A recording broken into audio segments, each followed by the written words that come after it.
tiba di Jakarta. Vietnam kaget melihat kedalaman skuad dan metode latihan timnas Indonesia era John Hertman. Atmosfer persaingan di Piala ASEAN 2026 semakin memanas.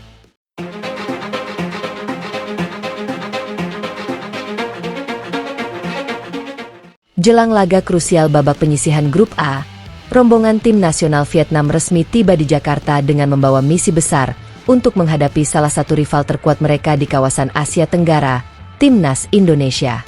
Kedatangan skuad berjuluk Golden Star Warriors itu langsung menjadi sorotan publik sepak bola regional.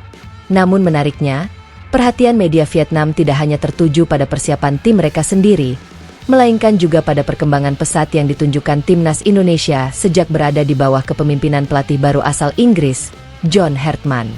Dalam beberapa pekan terakhir, nama John Hertman menjadi topik hangat di berbagai media olahraga Asia Tenggara. Pelatih yang sebelumnya dikenal sukses membangun tim nasional Kanada itu, dinilai berhasil membawa perubahan signifikan terhadap wajah permainan Timnas Indonesia. Tidak hanya dari segi hasil pertandingan, tetapi juga dalam hal filosofi bermain, disiplin taktik, hingga pengembangan mentalitas para pemain.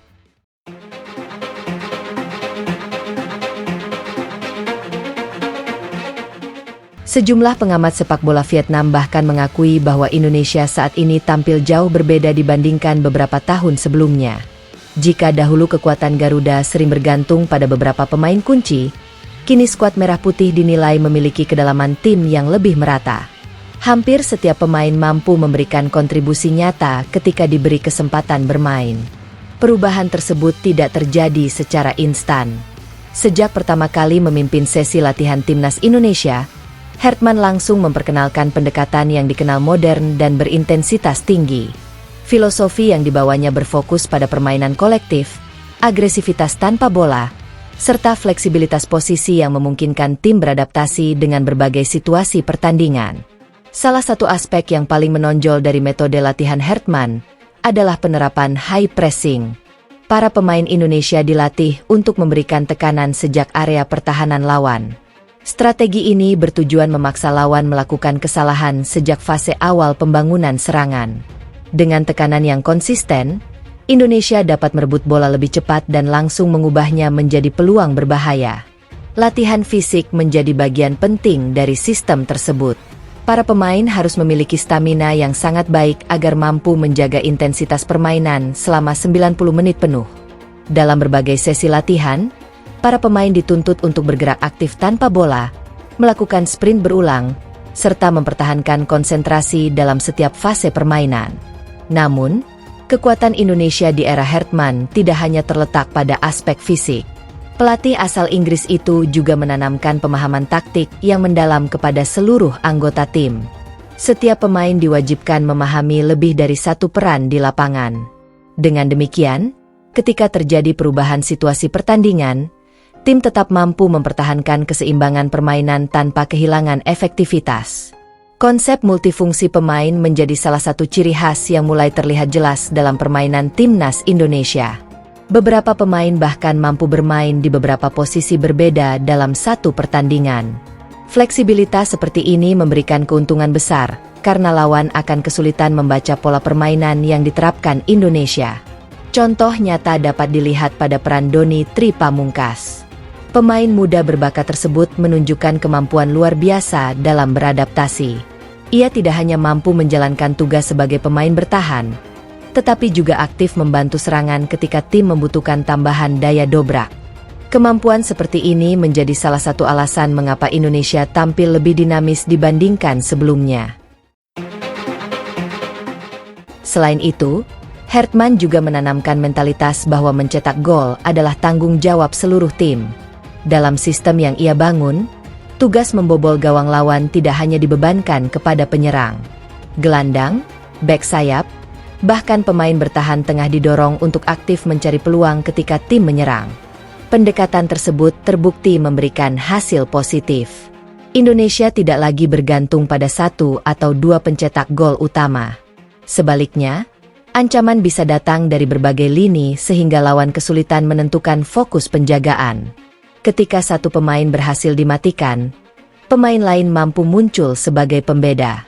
Perkembangan ini menjadi salah satu alasan mengapa media Vietnam mulai memberikan perhatian khusus terhadap kekuatan skuad Garuda.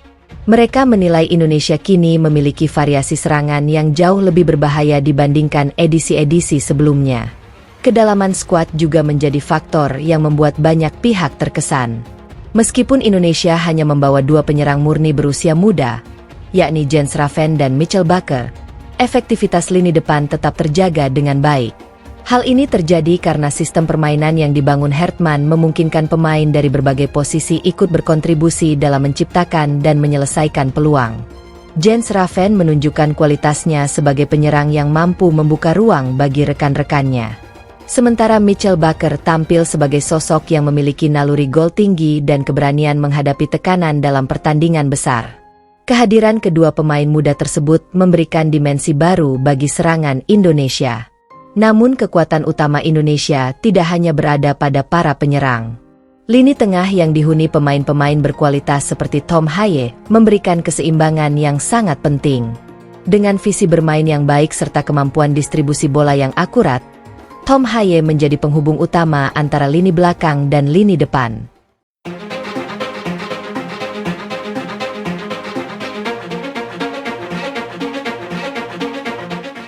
Di sisi lain, pemain seperti Shane Patinama juga menunjukkan kontribusi luar biasa. Selain menjalankan tugas defensif dengan disiplin, ia mampu memberikan dukungan menyerang yang efektif. Kombinasi antara kualitas individu dan pemahaman taktik membuat Indonesia menjadi tim yang sulit ditebak. Performa impresif Indonesia sepanjang fase grup semakin memperkuat keyakinan bahwa Hertman berhasil membawa perubahan besar. Kemenangan telak 5-1 atas Kamboja menjadi salah satu bukti nyata efektivitas strategi yang diterapkan.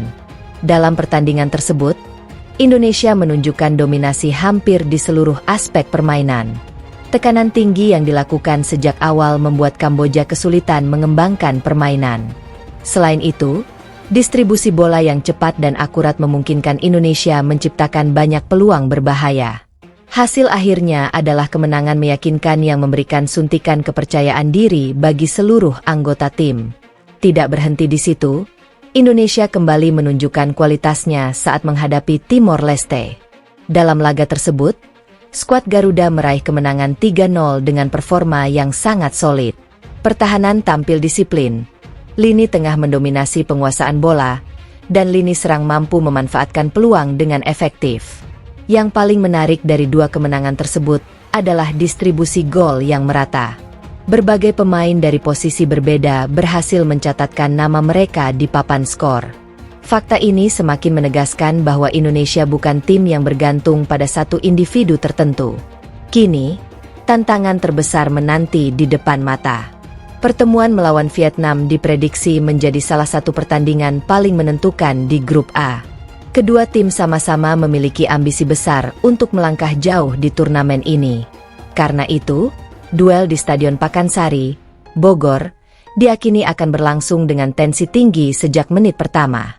Vietnam datang dengan pengalaman dan tradisi kuat sebagai salah satu kekuatan utama sepak bola Asia Tenggara.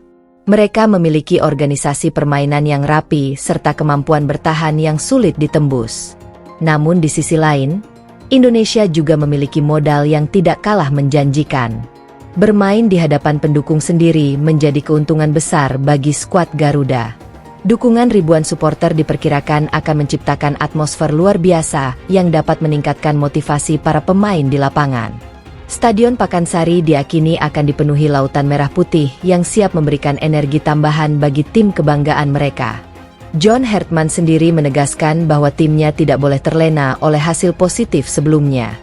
Menurutnya, Vietnam merupakan lawan yang memiliki kualitas tinggi dan mampu memberikan ancaman kapan saja. Karena itu, fokus, disiplin, dan kerjasama tim harus tetap menjadi prioritas utama. Bagi Indonesia, pertandingan ini bukan sekadar perebutan 3 poin. Laga melawan Vietnam juga menjadi kesempatan untuk menunjukkan bahwa transformasi yang sedang berlangsung benar-benar membawa tim Garuda ke level yang lebih tinggi. Kemenangan akan menjadi bukti bahwa Indonesia mampu bersaing secara konsisten dengan tim-tim terbaik di kawasan. Dengan kombinasi pemain muda berbakat, sejumlah pemain berpengalaman, serta sentuhan taktik modern dari John Hertman, Timnas Indonesia memasuki pertandingan ini dengan kepercayaan diri tinggi.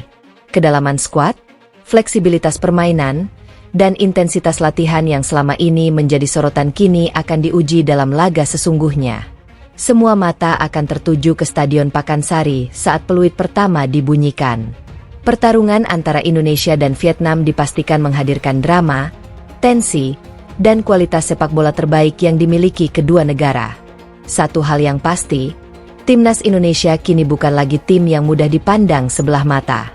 Di bawah arahan John Hertman, Garuda terbang lebih tinggi dan siap membuktikan kekuatannya di panggung Piala ASEAN 2026.